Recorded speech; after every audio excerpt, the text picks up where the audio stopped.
હવે આ સિગરેટ આપણને કેટલું નુકસાન કરે છે એ નુકસાન જોવા માટે આપણે પ્રયોગ કરીએ છીએ. બોટલ છે, બોટલની નીચે આપણે એક નળી સ્ટ્રો જે આપણે છે નિકાલ માટે રાખી. મેન હેતુ આપણો એ છે કે આની અંદર આપણે ધુમાડો ભરવો છે. ધુમાડો આપણે અંદર ભરવા માટે ફૂંક પાછું ધુમાડો કે જવાનું નથી. તો ધુમાડો કઈ રીતે અંદર નાખો એના માટે આ એક સિગરેટ લીધેલી છે, એના અહીં આપણે શેનાથી સીલ કરી? મીણબત્તીના પીણથી. હવે આપણે સળગાવશું અહીંયાથી અને જ્યારે આપણે ઢાંકણું બંધ કરી દઈએ ધુમાડો અંદરથી ખેંચશે કોણ? પ્રશ્ન થાય ને. આપણે ધુમાડો ક્યાં ભરવો છે? બોટલની અંદર. હવે ધુમાડો કઈ રીતે અંદર ભરવો એ જોઈ લઈએ આપણે. સળગાવીએ. સળગાવ્યા પછી શું થાય આમાં? ધુમાડો. હવે તો એની મેળત ક્યાં જવાનું છે? ઉપર જ. આપણે ક્યાં લઈ જવું છે? બોટલની અંદર. પહેલા ને હું પાણીથી ભરી દઉં. પાણીથી ભરી અને ઢાંકણું બંધ કરશું.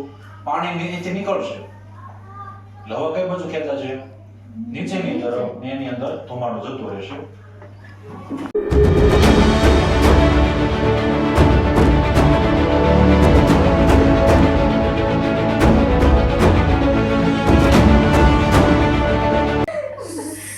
પીવા માટે પ્રોત્સાહન નથી આપતા આપણે.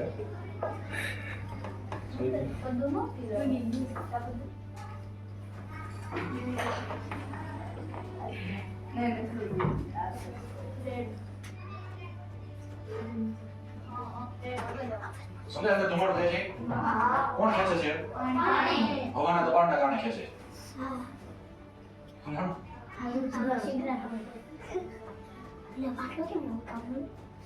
ધુમાડો જાય છે.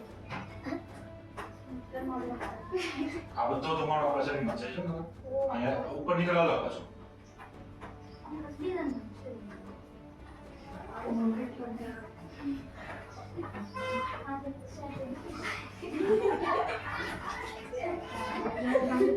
વિડિયો શરૂ છે.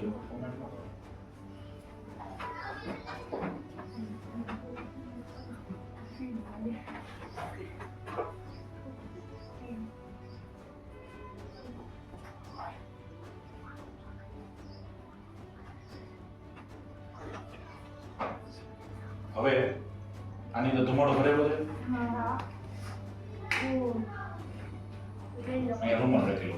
આમાંથી ધુમાડો પસાર કરવો છે. પાછી બુકમાં શું કામ કરશો?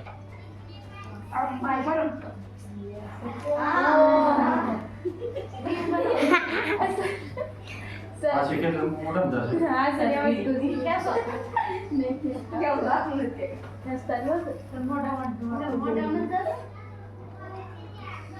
બસ સર બસ.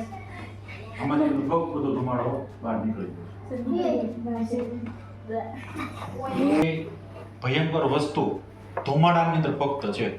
અને આ ધુમાડો શેનો હતો? તમાકુનો. અને આ વસ્તુ નકર આપણા શરીરની અંદર જાય છે. સમજાય છે? આ ઢાંકણાની જગ્યાએ આપણું ગળું વિચારી લો. ગળામાંથી જ આપણે શ્વાસ અંદર લઈએ છીએ અને બહાર કાઢીએ છીએ. તો બધો ધુમાડો અંદર કે બહાર નથી આવતો. અમુક એનો ભાગ છે એ અંદર રોકે છે.